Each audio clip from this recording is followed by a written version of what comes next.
सतगुरु जोगी पीर धाम से समझेंगे कि सेवा करने से परम शांति सुकून आनंद क्यों प्राप्त होता है, इसके पीछे का क्या कारण है।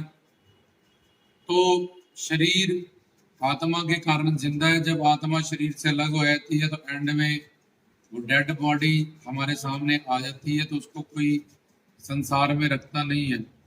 जितनी देर तक भगवान की अंश शक्ति या जोत आत्मा इस शरीर में रहती है, अपने संचित कर्मों के आधार पर पृथ्वी को उसको श्वासों से जीवन मिलाता है।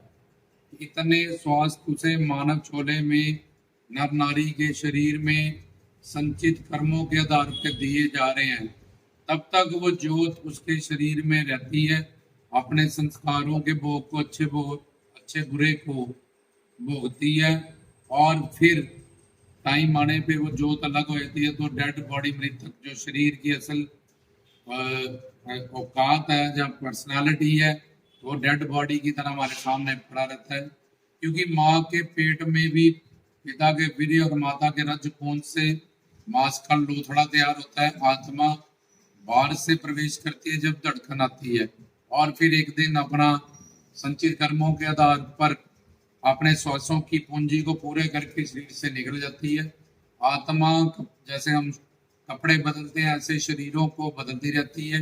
इसलिए कोई आत्मा कभी पैदा नहीं होती, ना कोई आत्मा मरती है। लेकिन अज्ञानी लोग या जिनको ये बात नहीं पता होती, वो रोते हैं बहुत ज़्यादा दिनों तक संसार में। डिप्रेशन, स्ट्रेस और ये सारी चीज़ें उनके जीवन में आ जाती है, क्योंकि उनको गुरु से ज्ञान नहीं मिला।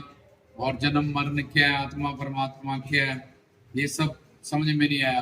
तो आत्मा के कारण शरीर जिंदा है। आत्मा की जो नित्य परिभाषा है वो है कि वो अपनी हरि गुरु भगवान की दासी है और गुलाम है।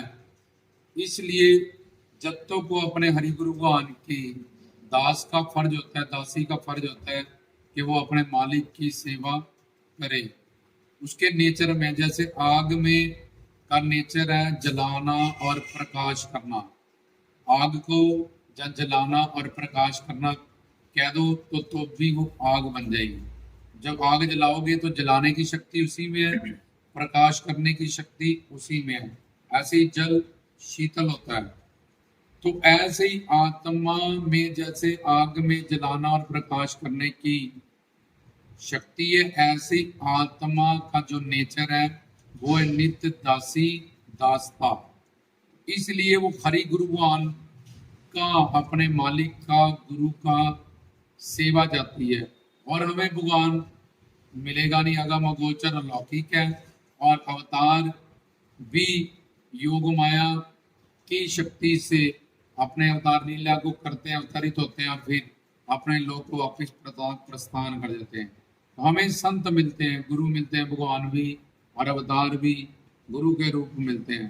तो अब आत्मा का नित्य जो नेचर है, या नित्य दासता गुलामी, ये उसका नेचर है। जब तक उसको वो अपने आप को गुरु के पास नहीं जाता, जीव जब उसको ज्ञान नहीं मिलता, वो अपने आप को सिर्फ शरीर समझता और शारीरिक दुनिया में ही अपने घर परिवार रिश्तेदारों की सेवा ही करता है, गुलामी करता और 84 लाख में घूमता रहता है। जब उसको गुरु मिल जाते हैं, ज्ञान मिल जाते हैं, मैं कौन मेरा कौन, इसकी पहचान मिल जाती है, तो फिर वो हरि गुरु भगवान संतों की, सदगुरुओं की, दरबार की, संगत की, धाम की सेवा करता है, जिससे फिर वो कितना ही बड़ा बंदा, लखपति, करोड़पति, अरबपति, खरबपति हो, तो तन मन धन 3 तरीके होते हैं सेवा करने के। तो कोई तन से, कोई धन से, कोई मन से, जब तक अपने प्रीतम प्यारे की, सतगुरु की, भगवान की, या अवतारों की, गुरु के रूप में, भगवान की गुरु के रूप में सेवा नहीं कर लेगा, जब सेवा नहीं मिल जाएगी उसको, जितनी मर्जी सेवा वो घर परिवार रिश्तेदार फैमिलियों में कर ले, तब भी उसका मन अशांत रहेगा, अतृप्त रहेगा। क्योंकि ये सारी सेवा उसने कुत्ते बिल्ले बंदर बन के घर परिवार में वहां भी की है, और 84 लाख में पिछले जन्म में ये परिवार था, अब ये है, अगले जन्म में कहीं और होगा।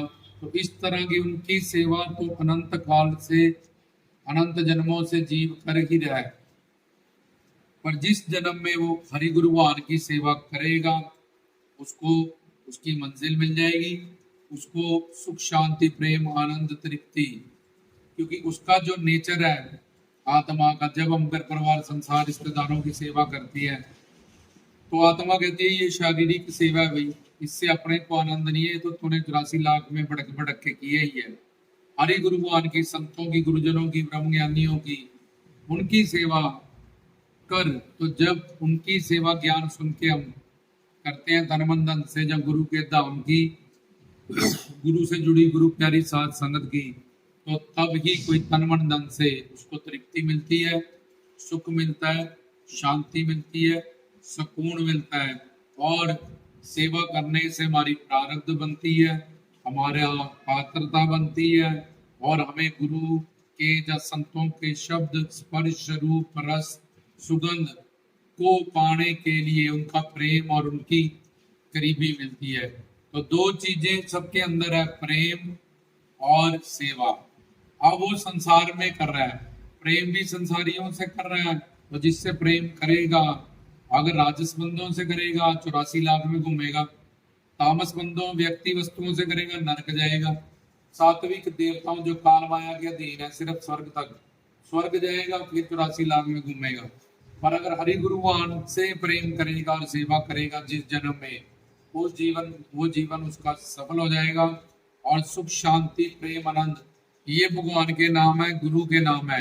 तो जब वो प्रेम भी सुख शांति प्रेम आनंद से करेगा और सेवा भी सुख शांति प्रेम आनंद की करेगा, तो वो आनंदित हो जाएगा। उसको सेवा और प्लस प्रेम, ये दोनों जैसे आग में जलाना और प्रकाश करना, ये दो चीजें थी।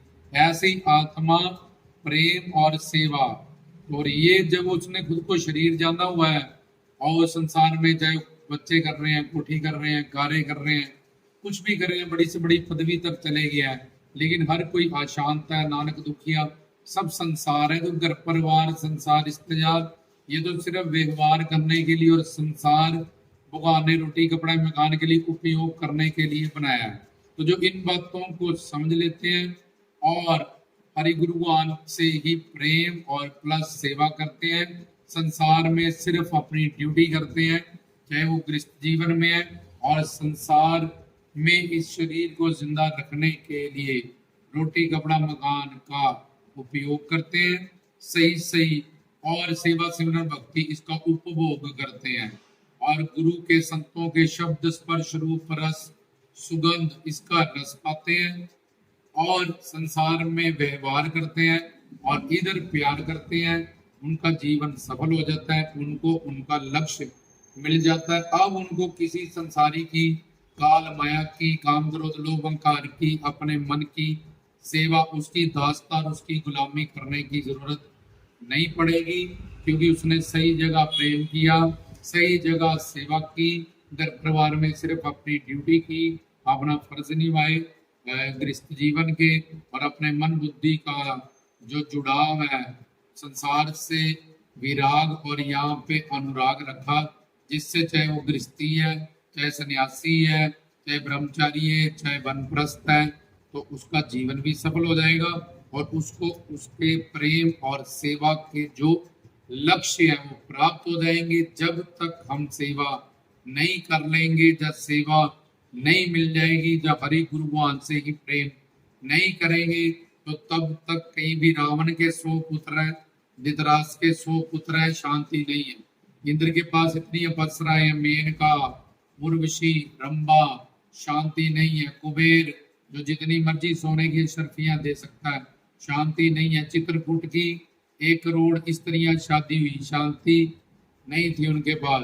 तो चाहे संतान मिल गई है लोगों को 100, चाहे सोने की लंका मिल गई है, चाहे दौलत मिल गई है, चाहे शौहरत मिल गई है, चाहे अप्सराएं मिल गई है, चाहे किसी को कामदेव मिल जाए, संसार में कोई तुम बेस्ट से बेस्ट ढूंढ लो, तब भी ना कहीं तृप्ति होगी, ना कहीं तुम्हें प्रेम मिलेगा।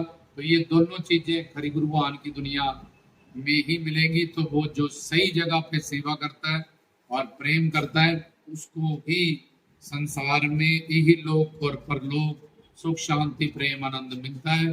जय बाबा जी।